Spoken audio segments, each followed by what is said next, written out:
আমার কাছে আগে আমার জাতি, তারপরে আমি দলের এমএলএ। বেশ, আপনি দলকে প্রথমে রাখছেন না। যারা মোটামুটি রাজনীতি করেন একমাত্র দেখলাম আপনি ব্যতিক্রম। তারা মনের থেকে বলেন বা দেখানোর জন্য বলেন, সবার আগে বলেন যে আমি সবার আগে দলের অনুগত কর্মী। একমাত্র আপনাকে আমি আমার সাংবাদিকতা ক্যারিয়ারে দেখলাম, অনেক সিনিয়র সাংবাদিকের সঙ্গে কথা হচ্ছিল, একমাত্র আপনাকে দেখা গেল আপনি দলকে পিছনের সারিতে রাখলেন। এখান থেকেই প্রশ্ন, দল যদি আগামী দিনে টিকিট না দেয়? সেসব প্রশ্নের আমি এখন কোনো উত্তর দেব না বা ওই প্রসঙ্গে যাব না। নির্বাচন কমিশন যখন 2026-এর ইলেকশনের জন্য, অ্যাসেম্বলি ইলেকশনের জন্য বিজ্ঞপ্তি জারি করবে, তাদের শিডিউল যখন প্রকাশ পাবে, সেই সময় আপনি এই ধরনের প্রশ্ন করবেন, আমি তার যথাযথ উত্তর দেব। এখন আমি 2025-এ এসে 2026-এ আমি বাঁচবো কি বাঁচবো না, আর আপনি যেটা বললেন অনেক সিনিয়র সাংবাদিক এটা বলছেন বা অনেক রাজনৈতিক ব্যক্তি বলে তোষামোদ করে যে আগে আমি দলের অনুগত সৈনিক, তারপরে আমি ব্যক্তি। আমি বলছি এটা আমি বলতে পারবো না, কারণ আমি যখন আমার ডেট অফ বার্থ 3 জানুয়ারি 1963, আমি যখন জন্মেছি তখন তৃণমূলের কোনো অস্তিত্ব ছিল না পৃথিবীতে। জাতীয় কংগ্রেসের অস্তিত্ব ছিল, কারণ 1882 সালে জাতীয় কংগ্রেস জন্মগ্রহণ করেছিল। কাজেই আমি 1963 সালে জন্মগ্রহণের টাইমে জাতীয় কংগ্রেস ছিল। আমি জাতীয় কংগ্রেসের হয়েও জন্মাইনি, আমি একজন মুসলিম মায়ের পেটে জন্মেছি আর মুসলিম পিতার ঔরসে জন্মেছি। আমার জীবন বেঁচে থাকতে আমি এই দ্বিচারিতা করতে পারবো না। আমি আগে মুসলিম, তারপরে কোনো দলের এমএলএ, তারপরে কোনো দলের নেত্রীর অনুগত সৈনিক। আপনি তো পঞ্চায়েতেও দলের বিরুদ্ধে প্রার্থী দাঁড় করিয়েছিলেন। আপনি সরাসরি বলেছিলেন যে নির্দল প্রার্থী দাঁড়াবে, মানুষ যাকে চায় তাকে জেতাবে। হ্যাঁ বলেছিলাম, অনেকে জিতেছে, অনেকে প্রধান হয়েছে নির্দলে জিতে, অনেকে উপপ্রধান হয়েছে, অনেকে হয়েছে, কারণ দল আমাকে জাস্টিফাই দেয়নি। সেই সময় দলের জেলা সভাপতি শাওনি সিংহ রায়, 2জন ব্লক সভাপতি এখনো আছে, যাদেরকে আমি দলের সর্বোচ্চ নেত্রীর কাছে মমতা বন্দ্যোপাধ্যায় এবং অভিষেক বন্দ্যোপাধ্যায়ের কাছে বারবার অনুরোধ করেছি তাদেরকে সেই ব্লক সভাপতির পদ থেকে সরিয়ে দেওয়ার জন্য।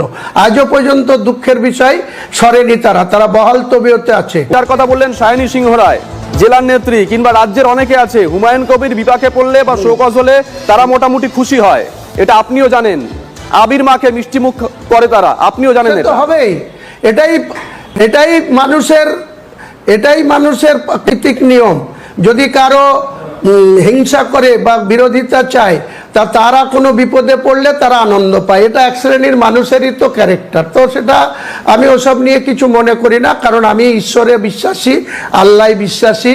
আল্লাহ যাকে সম্মান দিবে কেউ তাকে অসম্মান করতে পারবে না। আর আল্লাহ যদি কাউকে মেরে দেয়, একটা বাংলা কথাই আছে, রাখে আল্লাহ মারে কে, আর মারে আল্লাহ রুখে কে। রাখে হরি মারে কে, আর হরি যদি রক্ষা করে তাকে কেউ মারতে পারবে না। এটা সোজা কথা। হুমায়ুন কবির 1982 সাল থেকে জাতীয় কংগ্রেস করেছে 2012 সাল পর্যন্ত। মধ্যে আবার একবার তৃণমূল যখন জন্মগ্রহণ করেছিল 98 সালের 1 জানুয়ারি, তারপরেই 98 সালে ত্রিস্তর পঞ্চায়েত নির্বাচন হয়েছিল। তখন বিজেপি, অটল বিহারী বাজপেয়ীজি ভারতবর্ষের প্রধানমন্ত্রী ছিল। সেই সময় পঞ্চায়েত নির্বাচনে আমি মমতা ব্যানার্জির এই জোড়া ফুলের প্রতীক নিয়ে পঞ্চায়েত সমিতিতে নির্বাচিত হয়েছিলাম। 3 জন নির্বাচিত হয়েছিল তৃণমূলের, কিন্তু তখন অনেক অযোগ্য অপদার্থ নেতৃত্ব ছিল এই মুর্শিদাবাদ জেলায় তৃণমূলের, তাই তারা আমাদেরকে সঠিক শেল্টার দিতে পারত না। অধীর চৌধুরীর দাপটের সঙ্গে তারা খাপ খাইয়ে চলতে পারত না। তাই আমি আবার তৃণমূল কংগ্রেস ছেড়ে আবার কংগ্রেসে ফিরে ছিলাম। সেই কংগ্রেসে 2003-এ জেলা পরিষদে হয়েছি, 8-এ জেলা পরিষদে ইলেক্টেড হয়েছি, মুর্শিদাবাদ জেলা পরিষদের বিরোধী দলনেতা হয়েছি।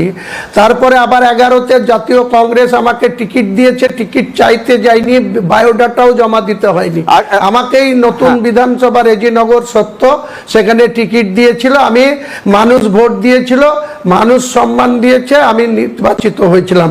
যেখানে 5 বছরের জন্য নির্বাচিত হয়েছিলাম, সেখানেও অধীর চৌধুরীর সঙ্গে ব্যক্তিগত সম্পর্ক ভালো থাকলেও তাদের কিছু দলের লোক আমার বিরোধিতা করতে। হুমায়ুন সাহেব, একদম শেষ প্রশ্ন, আগামী দিনে কি তাহলে আপনার কোনো রাজনৈতিক দল পরিবর্তন, সমীকরণ পরিবর্তনের ইচ্ছে আছে? শেষ প্রশ্ন, ছোট্ট করে উত্তর জানতে চাইবো, হ্যাঁ কিনা।